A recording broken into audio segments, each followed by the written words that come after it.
Hi friends and welcome to my channel. So today we are going to talk about one meditation. So we are going to talk about a few things about meditations, and we are going to talk about one, what does meditation do? Is there a particular timeline that you need for meditation, or what if you're not able to do the meditations every day? What are the best ways for meditation? How long should you meditate, and what is the best time for the meditation? Also, I'm going to talk about in this videos about gurus or guides. So a lot of comments I've been seeing lately on my channel about gurus and guides, that if we need to have a guru and it is compulsory and it is needed. So I'm going to talk about first of all, who do we call the gurus, and why do we need gurus? Do we all need gurus? How to find our guru, and how to identify that the guru is the true guru, or you should follow, you needed to follow that guru. So we are going to talk about both the things in this video, and I hope that that helps you with some clarity. We'll start with the message for you guys as we always do. So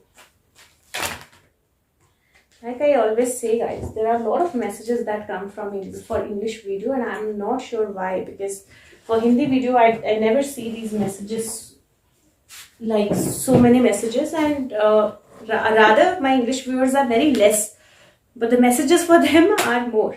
And there are two cards that kind of jumped out from here as well, so I'm going to pick these two as well. Okay, so the messages for you guys, the first is 10 of Ariel. It says there is so very much to be grateful for: financial success and promise of retirement, a rich and rewarding family life. Second card says make a wish, dreams become reality, a joyful time of life. Third card says time to take action, great passion for cause, instinctively knowing just what to do. Now the two cards that fell from here is High Priestess and 10 of Cups. So basically this is the card where there is some secret, there is something that is still hidden, that is not come out, and it is related to the family. Now what is the question in your mind, you would know, but there is some secret either your family is hiding or somebody's family is hiding, and there is some secret that needs to be revealed that is related to the family. And this message came across in the Hindi video as well. This message, this is again a card of a family. This is a card where there is wish fulfillment. There is a dog again, and this is a card which talks about fast action. There is a horse in that. But anyway, so I'm going to basically tell you that in case you are thinking about anything, in case you are thinking about to take any action with regards to your family, with regards to your family business, with regards to money, with regards to moving forward, or you have a wish that you want to be fulfilled, the cards are saying that sudden moments are going to happen, sudden things, sudden situations are going to come up, and whatever you're waiting for, whatever you're wishing for will happen, which will actually lead to some good times. So these are the two messages that I have, two or more messages that I have for you guys. I hope some of you will get answers, and do share your feedback on how these answers kind of resonate with you guys, because that kind of will motivate me to kind of keep doing this, or if I should, like, if they are not resonating, then there is no point kind of doing it. So you can give your feedback, and accordingly I will know. And if you want this to be more, or you want me to put videos where I just do these journal cards and random questions that are in your mind, so you can tell me about that. Okay, so what does meditation do? Meditation, I have already made a few videos on meditation where I have spoken about why do we need meditation. I've spoken about what are the myths that are related to meditation, and I've spoken about some ways where you can do meditation which is not taxing at all, which are very easy. You don't need to kind of take out any extra time for that meditation. So these videos, I'm going to put the links in the description box, and I would suggest and I would request if you can watch these videos after you watch this one. Okay, so what does meditation do? Meditation works in two ways. One, meditation helps you relax your mind. Nowadays we are mostly in a flight or fight mode, because that's how we live in day-to-day life, and it is very important to relax our mind and relax our body and relax our cells. And the only way to do that is meditation, because in meditation you are sitting in silence and you are sitting with yourself. Though there are thoughts in the mind, but you are just sitting with yourself. You're not running, you're not scared, you're not doing anything where you are completely into anxiety and stress. And if you are, slowly and gradually meditation will help you come out of it. So that's one benefit of meditation. Second benefit of meditation is meditation helps you connect with your soul, with your inner self, with your body's wisdom, and with your source or God, as they say. So that's the second stage of meditation. So not necessarily, if you are not interested to connect with the source and God, you should not meditate. You should still meditate because it is good for your own body. Now, a lot of people think that they need to meditate for these many hours every day, otherwise there is no point in meditating, and that's why they end up not meditating at all. So now this is another thing, that there is no particular set time limit or duration or days that you have to meditate on. So not necessarily you have to meditate for hours. You can actually meditate for 2 minutes, 5 minutes, 10 minutes, and whatever you feel comfortable, your body and mind feels comfortable, but you don't really have to get into meditations for hours together. So if you don't have time, you can just meditate for 2 minutes, for 5 minutes. That's also good enough. Also, if you think that you're not able to meditate every day and that's why you should not meditate, that's actually not true. Because meditation, what is meditation doing? Meditation is you working on yourself, you working on your body. Now, whatever you're running behind, you have a busy life, whatever you're running behind in your life, ultimate aim is happiness, whether it is money, whether it is people, whether it is love, whether it is whatever. The ultimate aim is happiness. And happiness happens when your body is healthy, when your environment is healthy, when your thoughts are healthy, and meditation helps you reach there. So investing 5 minutes on yourself is no big deal. Now, at times we are into such busy life, like for example, people working in private firms, corporates, or otherwise police, any kind of area where they don't have time to meditate. Now, if you don't have time to meditate, you can meditate while you're going to sleep. So you don't have to sit and meditate like this. You just lie down on your bed and just imagine a white light flowing into your body, cleansing your body, relaxing your body and mind and soul, and that is it, and go to sleep. That's basically best way of meditation. So like I have a very hectic life. I have a very busy life, very busy day, and usually I don't get time to meditate. So sometimes I get time to meditate, and that's when and that's not like a long time. So that's when I do the meditation I've shared with you, my daily meditation, which is just 7 minutes meditation. So that's all chakra meditation. That is what I do. Otherwise, if I don't get time to meditate at all, don't get time to do chakra meditation, at times I try to kind of do it with my daughter. So she does it along with me, and just in fun, we do some of the chakra meditation. Or while I'm going to bed at night, when I'm about to sleep, this is what I do. Call the white light, let it heal me, let it heal the world, let it heal the souls, and just let it flow. That's how you can meditate every day. So you don't have to really meditate every day strictly on a particular place, in a particular way, for a particular time. Whenever you get time, whenever you can meditate. There is no fixed duration rule with it, and please watch the video on meditation myths. You will know these answers. Okay, now what are the few best ways to meditate? The best ways to meditate, one is to follow a hobby. So if you like painting, if you like dancing, if you like singing, if you like cooking, any of the things that is your hobby, where you're indulged completely, that's the best way of meditation. Because meditation means you are not getting impacted by outside vibrations or negative vibrations or the thoughts or the stress or the anxiety. And when you're doing something that you really love doing, that's the best way of meditation. Second, you can chant or sing. Now, this is one thing that you can do while you are bathing, while you are driving, while you are cooking, while you are cleaning, while you are doing any activity where your mind is not completely fully utilized. So during that time, you can either chant, you can chant a mantra, you can chant a prayer, anything that you feel like, or you can sing songs. If you like singing, you can sing songs. And there are a lot of people who are bathroom singers, right? That's the best way of meditation. So this is another way where you can meditate. You are actually meditating and doing anything that you love doing with your heart and soul fully into it. So you do anything where your heart and soul is fully into it. It is a meditation. And I'm going to take out YouTube surfing, net surfing, talking on the phone out of that list, because that's when the vibrations are still impacting you. You're still connected with the outside world. You're still getting impacted with a lot of things. So it is basically you and your world and your inner self. Any of these you follow, you are meditating. You don't have to be worried. Now, best time for meditation. Best time for meditation, two best times that I can share for meditation. One, while you're bathing, because you can chant, you can sing, you can imagine this water falling on your body is like a white light that has cleansing abilities, and it is cleansing your body, mind and soul, relaxing you. Meditation.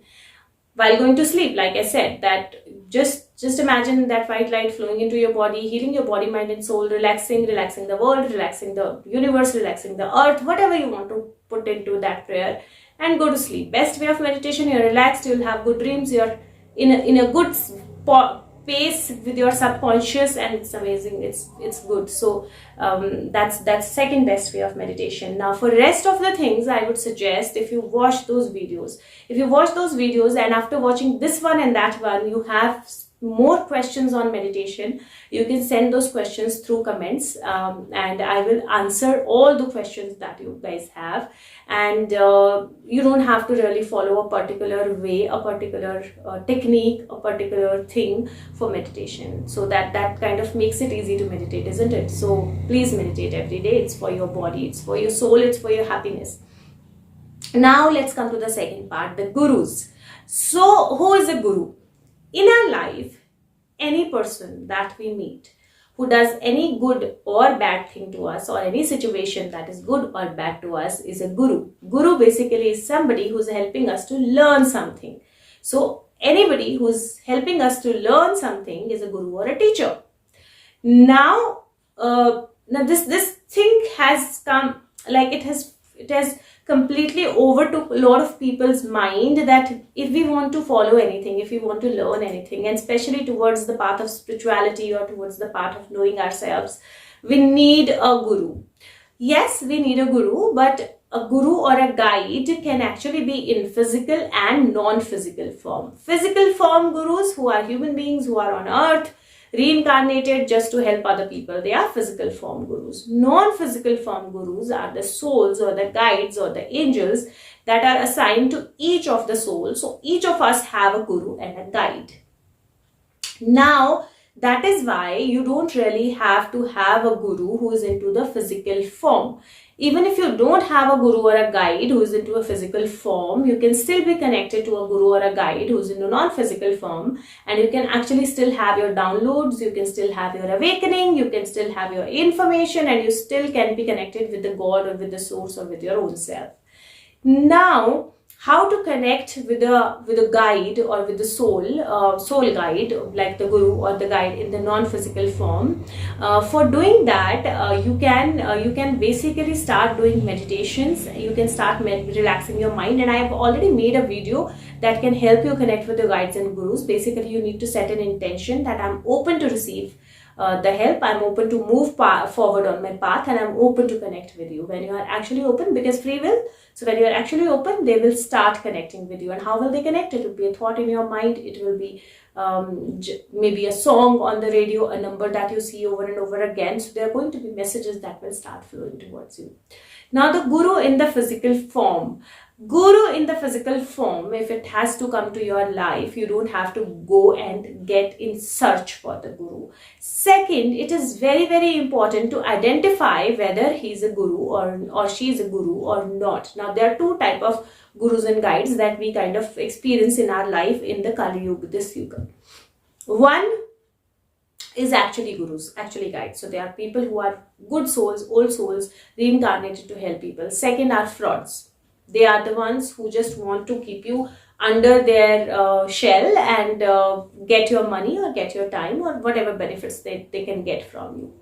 How do you identify that? So a guru who's actually a guru or a guide, number one, that person will not have any problems like if you move away from that person, if you go to any other gurus, any other guides, or if you follow anybody else, he'll not be possessive. He will not want to control you. He will not want to have you, or she will not want to have you with him or her only, following them only. Second, it will not impact, and they will not put you in under pressure. So basically, if I need to teach you something and I tell you that, I have to wait for your soul to be ready to kind of get that and move past that. If I'm pushing you to do something, if I'm continuously putting pressure on you and I want you to do it like right now, and it is actually causing stress or anxiety to you, that person is not a guru. He or she is not at that stage where he can or she can help anybody else learn. So that's the second thing. Third, they will not be behind your money. Now, when I'm saying behind your money, I'm not saying that they will not charge you. They might, if they are doing that for their living as well, and they're doing that full time. Everybody needs money to kind of flow in their life, run their life. Basic needs to be fulfilled with only money. But having said that, they will not be only behind money. So which means that they will not try to keep you with them only because there is a money supply that they are doing, or they will not kind of try to teach you that your money is not good for you and you should donate it to them and all of that. Third, very important, they will not put you in a stage where you think or you have any bad thoughts about money, where you have any money is an energy, right? It's not bad, it's needed, it's required, it's a very flowy energy. So they will not put you in that bracket where you start getting bad thoughts about money. And they will also be helping people who cannot pay them money. So it is not going to be only that they are guiding and helping the people who can pay them, but they are shooing away the people who cannot pay them. So these few traits, if they are present in a person, in a good way, in a good form, then definitely you can go ahead, have that person as a guru. If they are not, and if you're pushed, you're possessed by that person, or he's trying to or she's trying to put thoughts about money in your head, or not helping anybody without money, then that person is not really a guru or a guide.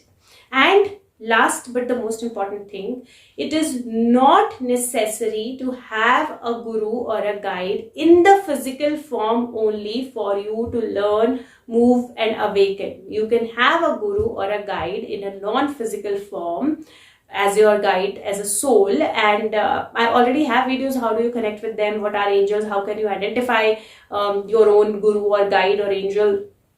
There are videos on the channel, you can do that, you can follow that. But basically, you don't have to have a guru in a physical form to move ahead and awaken in your own life. Okay, so you don't have to run behind somebody, or you don't have to think that you cannot awaken without having a guru or a guide.